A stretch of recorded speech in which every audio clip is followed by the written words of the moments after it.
გულოს. მოგესალმებით მეგობრებო, მაგარი ამბავით ვიწყებთ. გილოცავთ ახალი სპაიდერმენი გამოდის. დროული იყო ახალი სპაიდერმენის გადაღება. დიახ, რადგან წინა სერიები დაძველდა უკვე და ობობას ქსელი გაუჩნდა. ხო და ახალზე ამბობენ ისეთი სპაიდერმენია, ობობის უნახავს გახდის. ობობი. იხუმრე შენ და იმხელა სიყვარულით სარგებლო შტატებში და იმდენი სიკეთე აქვს გაკეთებული, შეიძლება კენჭიც კი იყაროს პრეზიდენტობა. მე თუ მკითხავთ, ჩვენთან უნდა გადაიღონ ახალი სერიები, რადგან სპაიდერმენი სულ გაჭირვებულებს ეხმარება და ჩვენთან არჩევანი ძალიან დიდი. ჩემი აზრით დიდ დიღომში უნდა გადაიღონ. სპაიდერმენი კორპუსიდან კორპუსზე დახტუნავს და მაგაზე უკეთესი გარემო ფიზიკურად არ მეგულება არსად. სიუჟეტიც ასეთი იქნება. სპაიდერმენს ფინანსური კრიზისი ეწყება. სატაქსაოდ ჩამოდის თბილისში და თავისი მაგიური მეთოდებით უსწრაფესად გადაყავგზავრების საცობიან ქალაქში. მაგრამ მაინც ვერ გაკაჩავს სპაიდერმენი საქართველოში, შემონიკოლოს. რატომ? აქ რო ვინმე წითელი ტრიკოტი გამოვარდეს. იქით იქნება დასახმარებელი. არა უშავს. მაინც არ გვიკვირს სპაიდერმენი ქართველებს. დილით ჩადი მეტროში და ყველა სპაიდერმენია. ზოგი ჯერზია, ზოგი კედლებზე ბობობს, რო სხვას გადაასწროს და შევიდეს. მოკლედ სანამ ახალი სპაიდერმენი გამოვა, მანამდე შეგახსენებთ რომ ჩვენ შოუში დოლგარმოზე უკრავს და კეიფის განწყობაზე გვაყენებს ჩვენი სუპერგმირები, სუპერმენი ქსოვრელები და გიორგი ბეტმენა შოშიტაშვილი.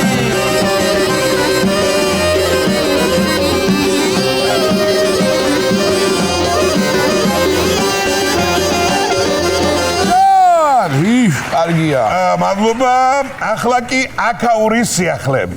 თბილისში გზავრთა 60 ახალი მოსაცდელი დამონტაჟდება. საუბარია ავტობუსების გაჩერებას. იმედია ახალი მოსაცდელები დიდხანს შენარჩუნდება როგორც ახალი. სავალდებულო არაა დანით ამოვკაცროთ ვინ იჯდა იქ. მართლა არაა სავალდებულო, ყველა ძველი ტრადიცია შევინარჩუნოთ და ეგრევე პასტით მივაწეროთ რაღაცები. ან საღეჭი რეზინები მივაკრათ. კარგი ტრადიციებიც გვაქვს და იმას მივაწვეთ. ამბობენ ძალიან კომფორტული მოსაცდელები იქნებაო და ყურადღებით იყავით, რომ დაჯდებით, არ ჩაგეძინოთ და ავტობუსმა არ გაგასცეთ. კარგია ახალი მოსაცდელები. თორე ძველზე რო ვჯდებოდი, ისე ჩამოვცურდებოდი ხოლმე სკამიდან, რომ ავტობუსის ნაცვლად მაინც მეტროში მიწევ და ჩასწრიალ. ისე მარტო დასაჯდომები არაა საკმარისი, სადაც მალე მოდის ავტობუსი, კი ბატონო, მაგრამ სადაც აგვიანდება, იყოს სამოსაწოლები. შვენიერი. ისე რამდენად წინაა ჩვენზე ნორვეგია რა. ვერ გავიგე, მაგათ აქვთ უკვე სამოსაწოლები? არა. უფრო მაგარი რამე გააკეთეს. ნორვეგიის უმაღლესი ლიგის საუკეთესო ფეხბურთელს 4 ლატოკი კვერცხი გადაეცა. მაიმუნებს რაღაც. არა მაიმუნებს. საღდგომოდ ამაზე კაიჯილდო რა ვიცი, მაგრამ თუ ნამდვილი აბავია, ნამდვილად საუკეთესო ფეხბურთელის კვერცხები მისცეს, ალბათ საუკეთესო ბომბარდის შეხვდა პასკა და საუკეთესო მეკარეს ორიკონა ენდრო. ემალი ვიშეხდება ეგ არის. ემალი უკვე ჩემპიონია. როგორც ვიცი, მეორე ადგილზე გასულს გადასცეს ციცრის კვერცხი. შედარებით პატარა კვერცხები, მაგრამ კარგია, ვერ ტეხა. ხოლო მესამე ადგილზე გასულს კი რაღა თქმა უნდა ბუს კვერცხი. რო გადასცეს, აჰა კვერცხიო, ფეხბურთელმა უპასუხა. კვერცხი ის კი არა, მე ვარ, ამდენ ტყილად რომ ვიმიდია. როგორც ჩანს, ნორვეგიის ფეხბურთის უმაღლესი ლიგის სპონსორია საგარეჯოს კვერცხის ქარხანა. შეიძლება არ არის გამორიცხული. მე მის ადგილზე არ ავიღებდი ამ კვერცხებს. მეორე სეზონზე საუკეთესო ფეხბურთელი გავხდებოდი და მე ავიღებდი ქათამს. ხანდელი ქათამი არ ჯობია დღევანდელ კვერცხს. თან ნორვეგიულ ქათამს რა ჯობია ნაღდი, ლამაზი, ვოლვოსავით ქათამი. ვოლვო მეუბნებოდი ყვარას, ვინ დაგიჯერა, გადადი ბიჭო ნორვეგიაში თქო, მაგრამ არ დამიჯერა. აგერ კაცი ლატოკებით იღებს კვერცხებს და შენ იტილავე რაღაცა მილიონებზე. მოგრებ ნორვეგიაში კარგად ითამაშებ თუ ცუდად კვერცხი არ აქცდება. უბრალოდ მოწოდების ფორმები განსხვავდება. ბატონო. სახალისო ფაქტი მოხდა ესპანეთის ჩემპიონატში. გიორგი მამარდაშვილი ვინისიუს ჯუნიორს დაენიძლავა. პენალტს რო აუღებდა და აუღო კიდეს, მაგრამ ვინისიუსმა წაგებული 50 ევრო არ ჩააბარა. ანუ ვინისიუსმა თავისი პენალტიც გააფუჭა და სახელიც ვინისიუს, ეგ არ გეკადრება შენ. რაც არ უნდა მაგარი იყო აცი უბანში, კაი ფეხბურთელებთან ვეღარ ითამაშებ და გიღი. და ვინისიუს აკავებს მარტო მაყურებელთან ქონდა პრობლემები, აცი კაი ბიჭებთანაც ექნება და სწორი იქნება. არა უშავს რა, ვინისიუსი ჯუნიორია, ჯერ და არ მოეთხოვება მაგდენ. სავარაუდოდ მამარდამ უკვე ჩაწერა Google Translate-ში თუ როგორ იქნება პორტუგალიურად ფუფლო ჭრელია და მე მიმართავს რაღაცებს დაალაგებს. სანამ ვინისიუსმა შეიწერა, მანამდე პარა ისტორია დაწერა. ხვიჩა კვარაცხელია გახდა პირველი ქართველი ფეხბურთელი, რომელმაც ჩემპიონთა ლიგის მეოთხე ფინალში გოლი გაიტანა. ბრავო, კვარას, ბრავო. ან ისეთი გოლი გაიტანა მოწინააღმდეგე გუნდის ფეხბურთელებმა ტაჩ დაუკრეს და მე მივხვდი რომ ეს გოლი მაგათ კარში გავიდა.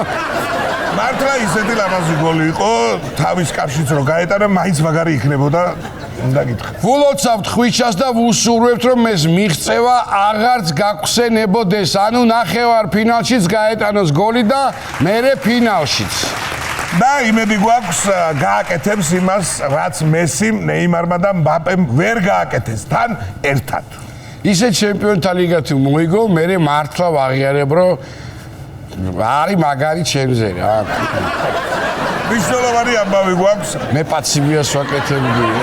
არა, მე თო გადავიტანე რომ არ ეწყინოს. ორჯერ მომკვდა ფეხი. მნიშვნელოვანი ორჯერ მომკვდა ფეხი, კი ვიდა რომ ჩამოვიდა. ო, იდიოტი ხონდა. სვარდისი.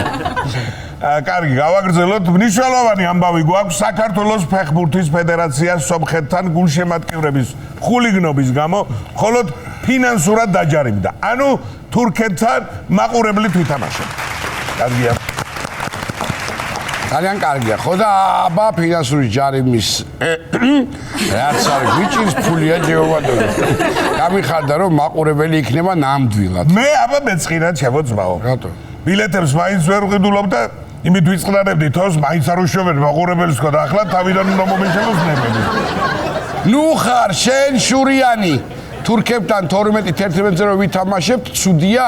გულშემატკივარი ხო მე-12 მოთამაშია, ნიკოლოზ, რა იყო ერთი ვერ გავიგე. არა აქვს დიდი მნიშვნელობა თურქეთთან რიცხობრივ უპირატესობას. ოდითგანვე ჩვენზე მეტი იყვნენ, მაგრამ კი იცით რა დღეშიც ვყავდა. და სომეხ გულშემატკივარს რო ცუდად მოვეკეცით, მარტო სომხეთის გულის მოსაგებად უნდა მოვუგოთ თურქეთს. და იმედია თურქეთთან მატჩის მერეც ისი არ მოვიქცევით რომ ფეხბურთელებსაც აუგრძელოს სტადიონზე გამოსვლა. კი ბატონო, არა, ეგ პრობლემა სადაც მანქანაში ღვედის გაკეთება ვისწავლეთ და ზებრაზე გზის დათმობა სტადიონზე მოქცევასაც ვისწავლით. ნუ ადრე თუ გვია ნამდვილად ასე იქნება და ახლა რა შექმნიდი არ ვიცი. მართალი ხარ. ახლა კიდევ ერთი მაგარი ამბავი, საქართველოში ჯასტინ ტიმბერლეიკის კონცერტი გაიმართება. მოკლედ დინამო სტადიონს ხო ვერ გავსდით დღეს მონოლოგში აღარ შემიძლია. დიახ, ეს კონცერტი დინამო არენაზეა და კარგია ფეხბურთის წესები რო არ ეხება შოუ ბიზნესს. თორე რაც უდი იქნებოდა იმის გამო რომ Imagine Dragons-ის კონცერტზე ვიღაცამ ბოთლი ისროლა ჯასტინის კონცერტზე რომ მაყურებელი არ დაეჭვა.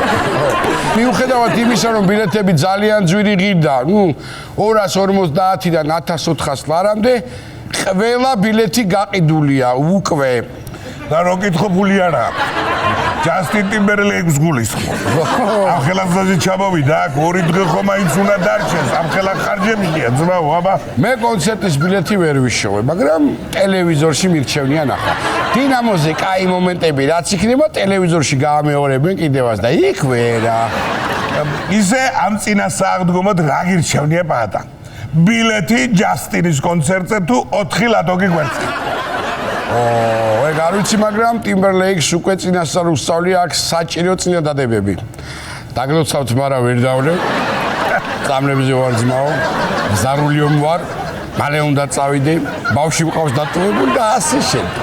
და მონოლოგის ბოლოს გვინდა შეგატყობინოთ, რომ ცნობილი ამერიკელი რეპერი ემინემი 52 წლის ასაკში ბაბუა გახდა. შეგენაცვალე. მამა, პასიურობ, მამა. ბაბუა რა ვიღო ახლა? იმედია ლაპარაკს ბაბუა არ ასწავლის, თორე მარტო ერთმანეთისას გაიგებენ ეგენი. ლაპარაკს არ ვიცი და თურმე სიარულს და ფეხსა დგომას ბაბუა ასწავლის.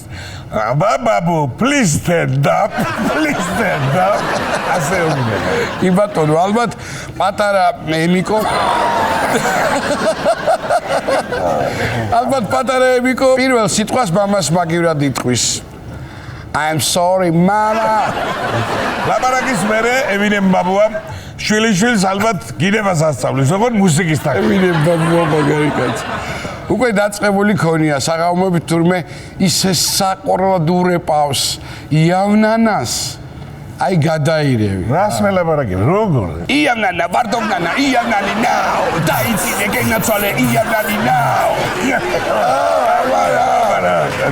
სანამ ემინემი ბაბუა თავის შვილიშვილის დასდევს, მანამდე მინდა შეგახსენოთ, რომ ჩვენ შოუში დოლგარმონზე უგრავს და გეიმის განწყობაზე გვაყენებს ჯერ კიდევ უცოლო გოგია და რა თქმა უნდა, გიორგი შოშიტაშვილი.